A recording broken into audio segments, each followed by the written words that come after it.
Hi guys, it's Mrs. Steffes. Got another book for us today. Today we're going to read The Large Family, all in one piece. All right, let's see what's going to happen.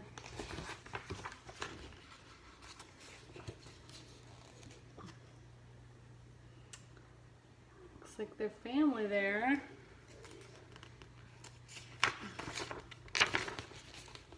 All in one piece.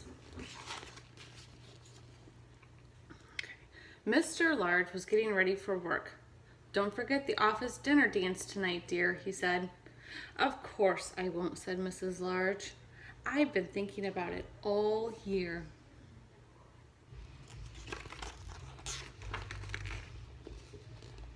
"Are children allowed at the dinner dance?" asked Lester. "No," said Mrs. Large. "It'll be too late for little ones." "What about the baby?" asked Luke. "Granny is coming to take care of everyone," said Mrs. Large. "So there's no need to worry."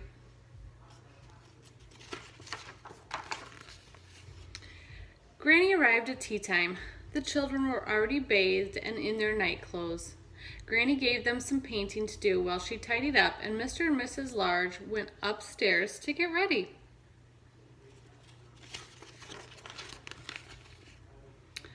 Luke sneaked into the bathroom while Mr. Large was shaving. "Will I have to shave when I grow up?" he asked, painting foam onto his trunk. "Go away," said Mr. Large. "I don't want you ruining my best trousers." How do you think Luke felt about that?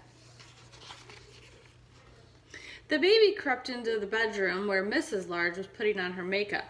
Mrs. Large didn't notice until it was too late.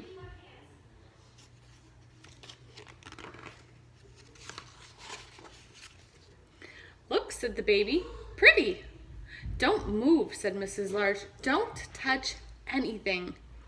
Outside on the landing, things were even worse. Laura was clopping about in her mother's best shoes and beads, and Lester and Luke were seeing how many toys they could cram into her new tights.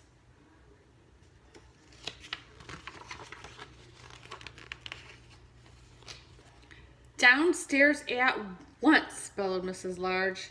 "Can't I have just one night in the whole year to myself?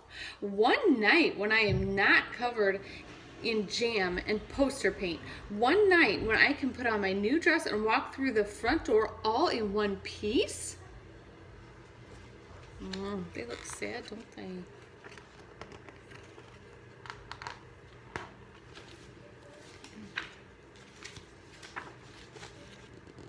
The children went downstairs to Granny. Mr. Large followed soon after, very smart in his best suit.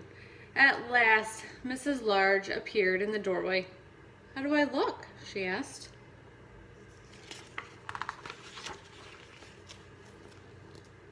"Pretty, Mummy," guessed the children. "What a smasher," said Mr. Large. "You look like a film star, dear," said Granny.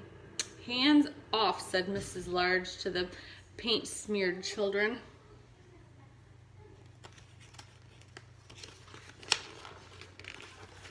Mr. and Mrs. Large got ready to leave. "Goodbye, everyone," they said. "Be good now." The baby began to cry.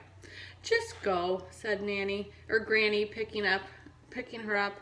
"She'll stop as soon as you've left. Have a lovely time." "We've escaped," said Mr. Large with a smile, closing the front door behind them. "All in one piece," said Mrs. Large, "and not a smear of paint between us." "Actually," said Mr. Large gallantly, "you'd look wonderful to me even if you were covered in paint."